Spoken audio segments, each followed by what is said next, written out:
Okay, thank you for your patience, everybody. All right, so the first thing that you're going to need to do, and you can see over here I've got some cacti set up, and you're seeing it from a different viewpoint. Maybe if I use this, can you see the little version of me? I don't know if you can or not, but yeah. In there. so you can see I've got some cactus set up, and I've done some drawings of those cacti here. So what these are basically thumbnail sketches. So these are simple thumbnails of different compositions of the drawings. Quick, they're just very quick, very simple. I've kept a square format because I know that they're going to be done in squares, and I've just looked at, well, what am I going to do? How am I going to do it? How do I want it to work? So I've done those. Now you need to do thumbnail sketches in your sketchbook because you nut out a good composition. You know, do you want to have like a series of cacti together? Do you want the bowl, or do you want it to be really close up? You know, what's your plan in it? Is it going to be really simple? Is it going to be complex, and so forth? So we want to have that detail in there. So we need to do those thumbnail sketches first. Now you've got the photos that I did. Did you get hold of those photos? Yes. Yeah, so you've seen those there. You know that they're there.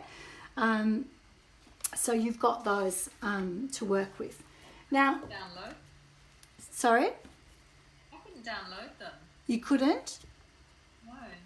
What did it say? Well, it took me to some site that I don't know. I think I need to have an unzip app or something. Okay. Yeah, they were zipped. I couldn't open them either.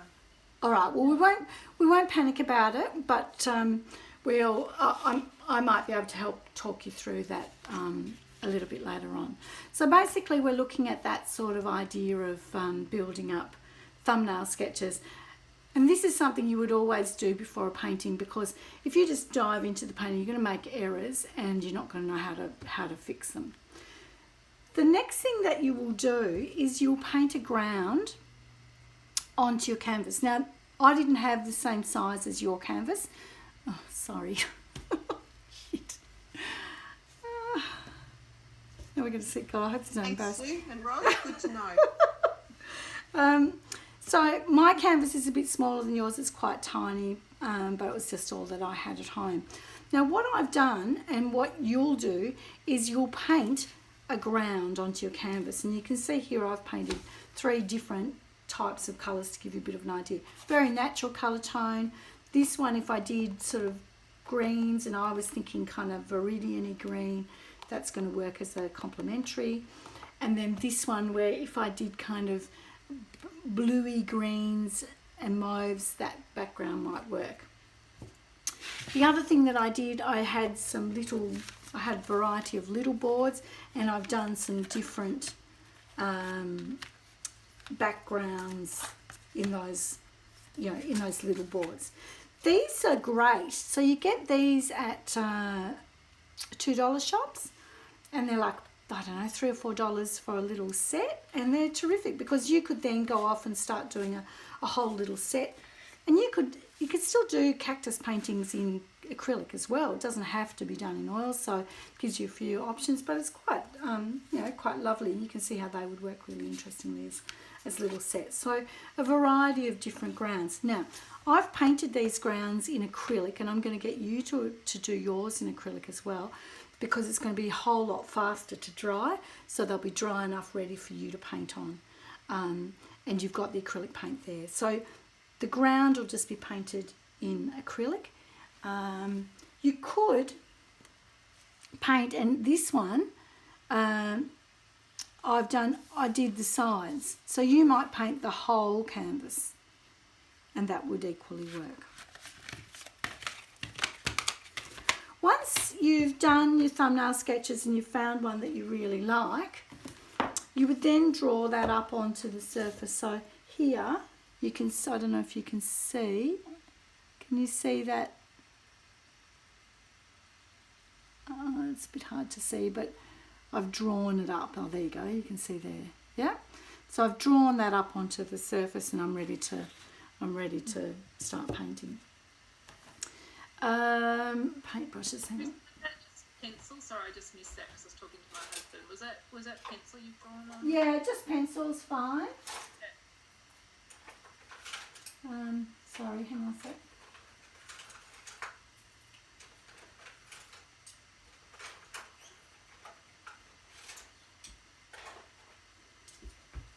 Got a fairly rough and ramshackle set of brushes there, but they'll do the job.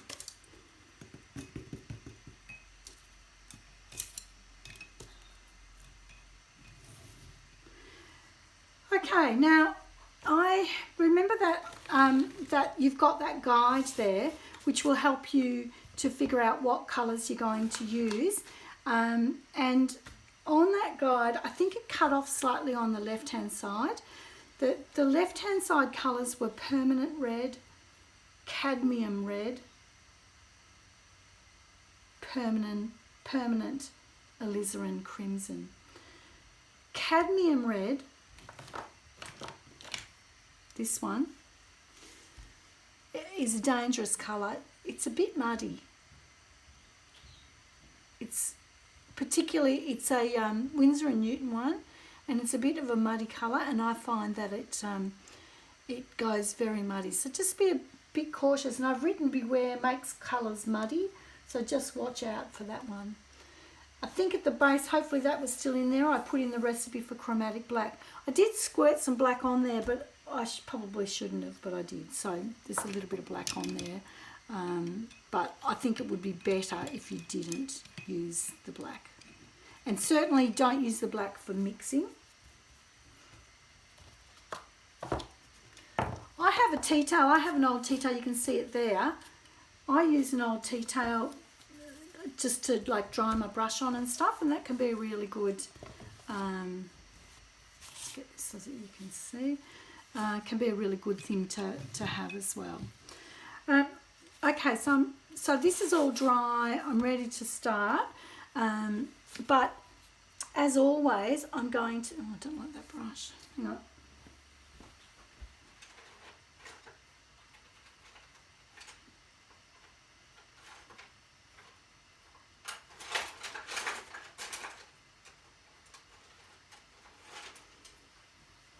My brushes are looking very sad.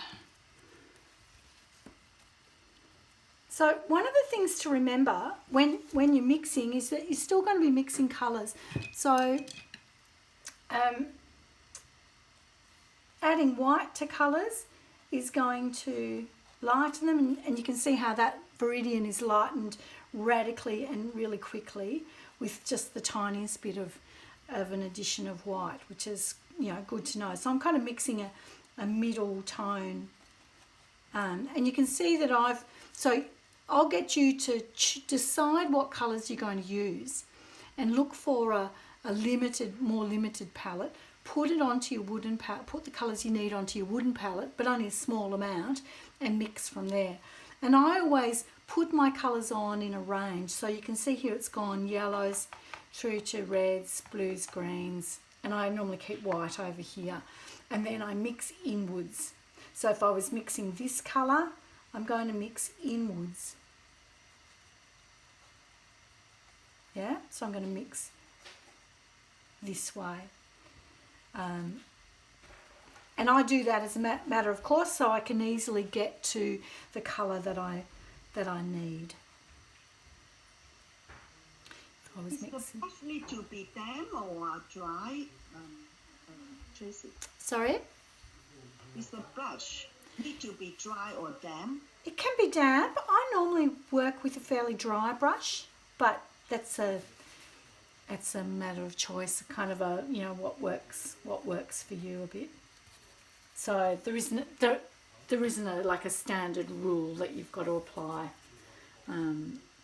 Okay, so what I'm going to do now, so I'm back here with my painting. What I can do now is just start to build this up. Now I'm painting I have dipped into the water just a little bit, and I'm going to mix.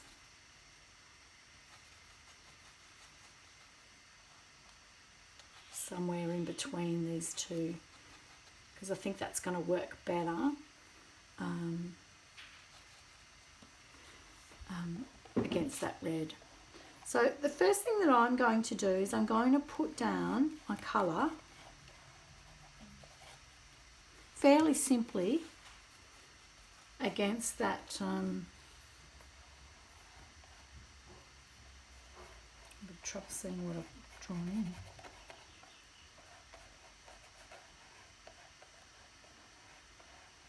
So not at this stage, I'm not too interested in being too exacting. I just want to get the basic forms in, and I can then stand back and see if it's going to be okay. But I'm not putting it on too thickly, but it's not too runny, because remember, this is going to stay wet, and this is the thing that's going to mess with your head a bit. It's not going to miraculously just dry. It's going to remain wet, and that's going to be potentially really quite frustrating. So you can see how I'm just getting the basics in.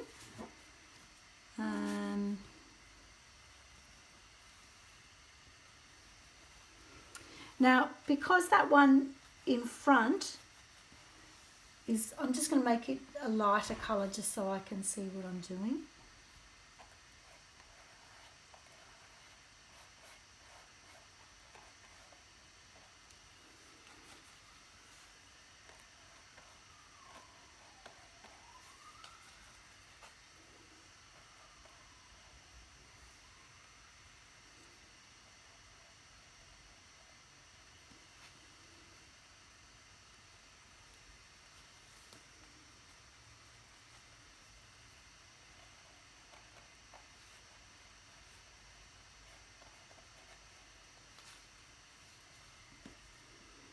So you can see how this, now we can see that this cactus is, little bit of cactus is in front of the other one. And remember that you've got liberty, you might decide, well, actually I want to have another bit stick out there, and you can do that. You've got that flexibility to do that without too much trouble. So that's the first thing that I would do. And this is what I mean by what we would call blocking in. So we're just simply blocking in the forms until we're at a point where we're happy with the format that we've got there. I'm going to also, because this is just going to help me understand, I'm putting a lighter side, because in my case the cactus is lighter on the right hand side.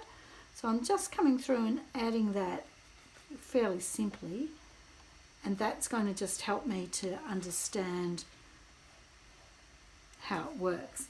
The paint, I'm applying the paint reasonably thickly. Can you see that? Oh, Yeah, so it's not thin and washy. It's reasonably thick. And again, I'm going to add the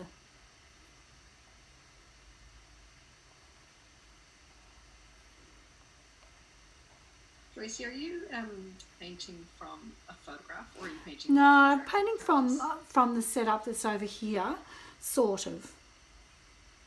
I'm not going to be a slave. I don't want to be a slave to it, but I've basically got that over there. So you can see how that's now starting to happen. Now I've got this. In this case, the sort of terracotta pot. I'm going to mix a terracotta-ish colour. I'm using alizarin crimson, and I'm using a bit of yellow ochre. And then I'm just going to add a tiny bit of blue to it. And then I'm going to just start to bring that in. It's very similar to the background red.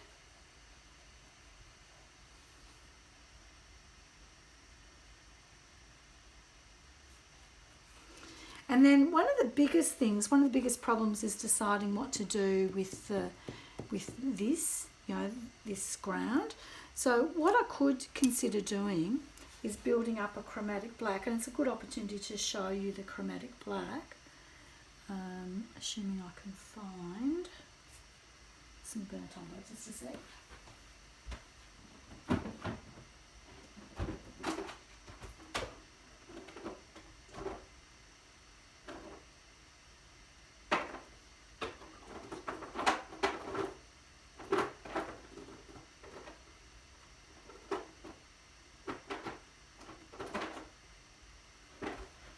Never find what you're looking for.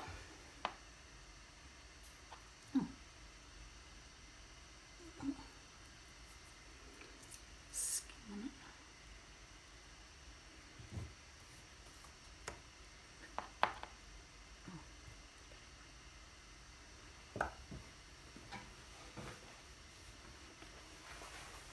Okay, so I can make that chromatic black that we were talking about using, sorry, I'm just putting my apron on. I seem to have forgotten how to tie it.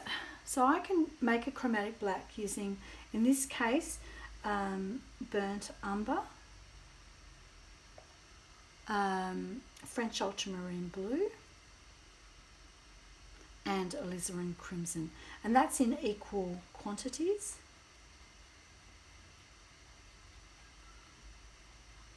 And because I've got the green in this image, I'm going to add a little bit of phthalo green into the mix as well. So here we have the colour. Can't really see that, it's not going to focus that high up. Ooh, it's really hard, I'm following the screen.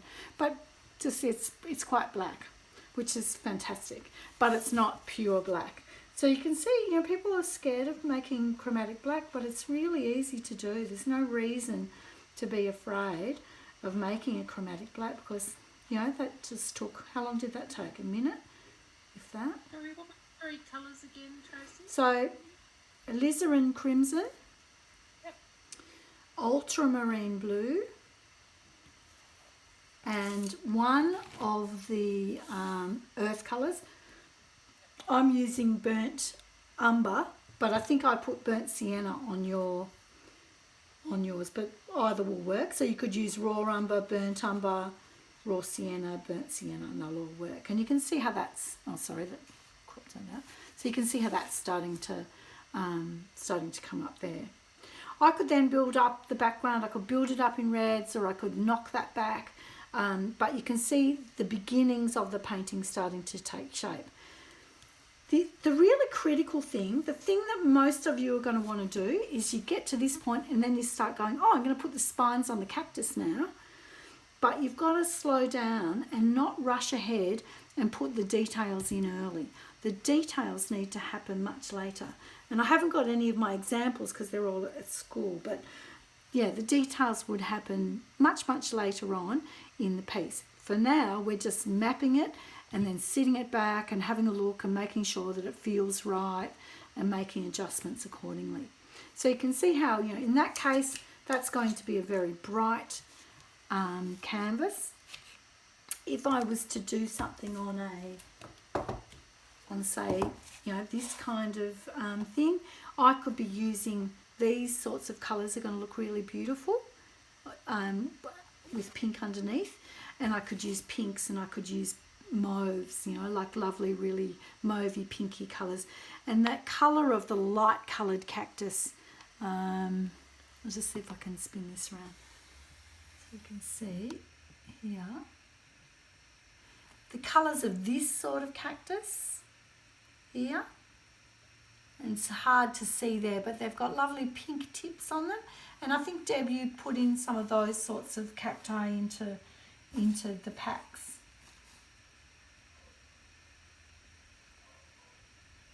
Or something along that line. This one here, it's a bit hard to see. I'll just see if I can get some light on it. This one here is quite, it's got almost burgundy at the end. It's green and then it becomes burgundy. These ones have these lovely white stripes through it.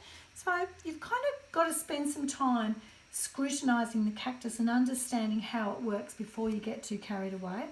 Because if you haven't got the details of what's there, you're going to potentially come unstuck. So you really need to spend time back here at this stage, because if you haven't nutted out the how to here, if you have trouble drawing it, you're definitely going to have trouble painting it. So you need to really be thinking about, well, how does that cactus work? What's its structure? What does it look like? I can't underestimate how important this stage is. So you can do your underpainting, then come back to this point, and then I'd expect at some point this afternoon you'll be painting after lunch, but I would spend the time before lunch deciding on what cactus, and really having a very good scrutinise of the cactus to see what it's like, so you're really sure of what you're doing. If it's a cactus like this one, it's very very spiky, and it's got these kind of spines on it. So how do you describe that?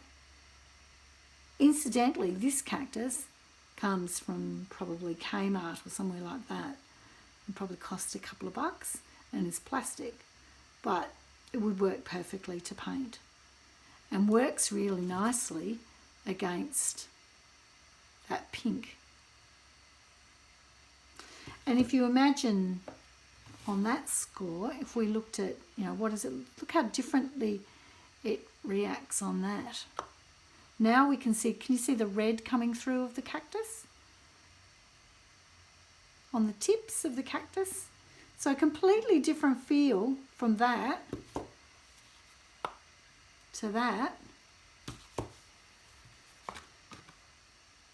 to that. So the colour that you go with is going to have a really big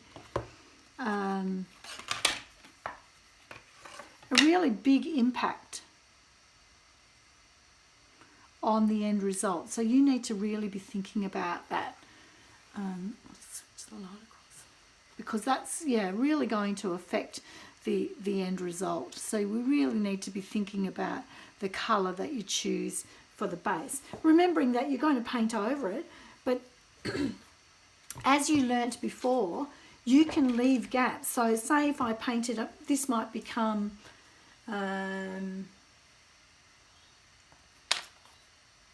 this might end up being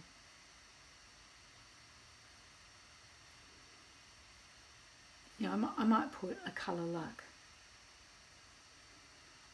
like this on. But if I leave little gaps, like we learnt from the Mirandi piece, I can still have that red sing through.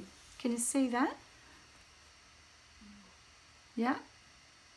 So I can make that sing through in a really nice in a nice way, and intentionally maintain that background. The background might get lighter as it, might become lighter as it goes higher, for instance. And you can see the difference there, but you can certainly see that red shining, coming through. Yeah? So you've got to think about the colour scheme that you're choosing. How are you going to work with that colour scheme? Are you going to go really bright colours? Are you going to go muted colours?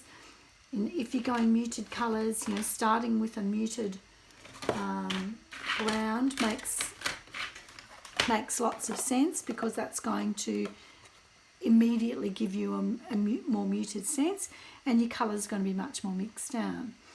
But remember that you're not necessarily going to use all the colours. No one's going to use all the colours that are on that palette. Yeah? You're just going to go into it and go, these are the colours that I need for this painting. And you can see it goes a long way. So you're going to have enough colour to be able to potentially do other paintings, as well. So I've put out enough colour to enable you to be able to do more as well. Yeah, but you can certainly be quite painterly, and that's sort of the idea, is that you're able to be quite painterly, and I'm not really dipping in to my water much at all. How long should that oil paint in that container with the lid on, do you think? Hopefully a couple of weeks, but I would maybe give it a little spritz of water. Yep. And then put the, maybe even spritz the lid, the tub part, spritz that with water and then put it on so it just stays moist. And if you walk away from it, put the lid, the lid back on, and it should last pretty well. You could, if it feels like it's drying up, you could also add, you could put Glad wrap over it. The only problem with Glad wrap is it sticks to it, and then part of it is wasted because it's, because it's stuck to it. So that's a bit of a drag. And can you paint it with a hairdryer?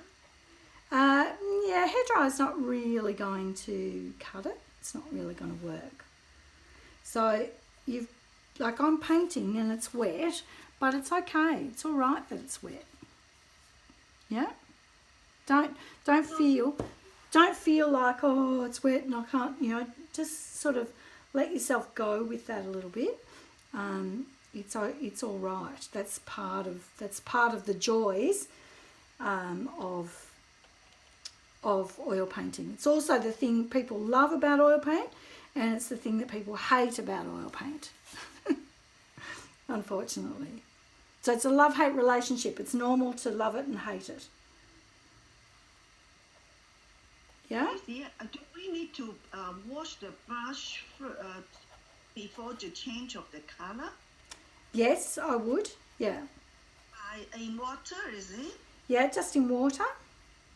Oh, I see. And when it comes to wash up, so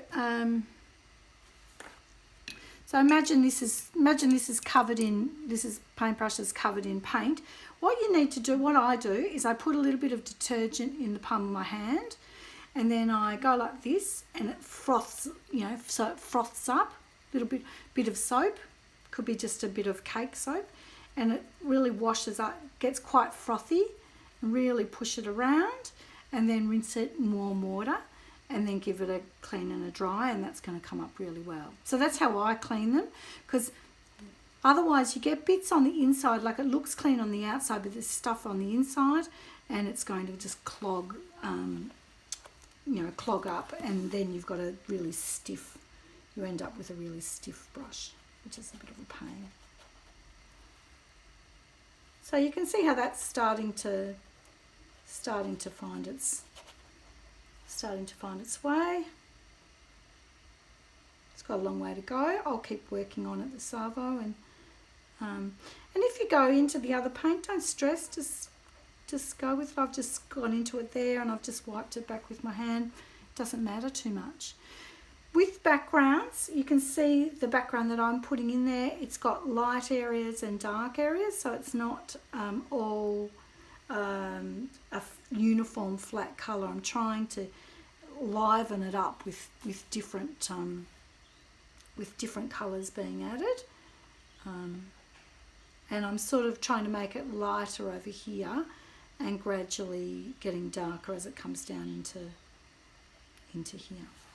And then as I go along, I would add tiny touches of the alizarin into the green cactus. So when I put the little spines on, I would put them on with this red down here. So that's then going to connect it across. So it's going to feel like it all goes together, like it goes together. Does that make sense? Questions? Excited? Dying to just get going?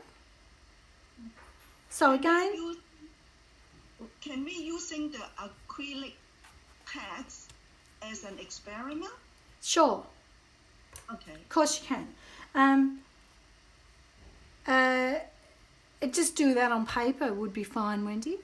Okay. And the main things, so the critical things, thumbnail sketches, critical.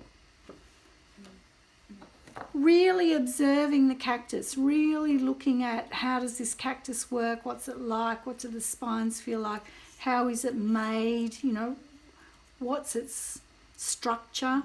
So understanding a bit about the cactus and really observing. What's the light doing? Where do I see the light? Where are the highlights of the cactus? Remembering that the details like the spines and these little red fluffy bits are going to go on late in the piece. I'm not going to do those early. I'm going to do those quite late in the piece. So I'm going to really consciously avoid getting into the detail too much too early. So that stuff will wait. Now when I'm looking at this, it feels really green, like it's too green to me. I want to take it back to more this sort of toning, that bit there. So I'll settle that green back a little bit and probably add a tiny bit of alizarin to that green so it feels a bit more muted, because it feels a bit too strong to me. So then, and the other thing is to do acrylic, just do a ground in your acrylic paint. Make sure that's dry before you start. Your ground can go all the way around, a la this one, or it can go just on the front, and then you could paint the ground, like I could paint the ground that dark colour, or the green or something like that, a contrast later on. So that gives you the basics. Yeah? I'm going to pause now.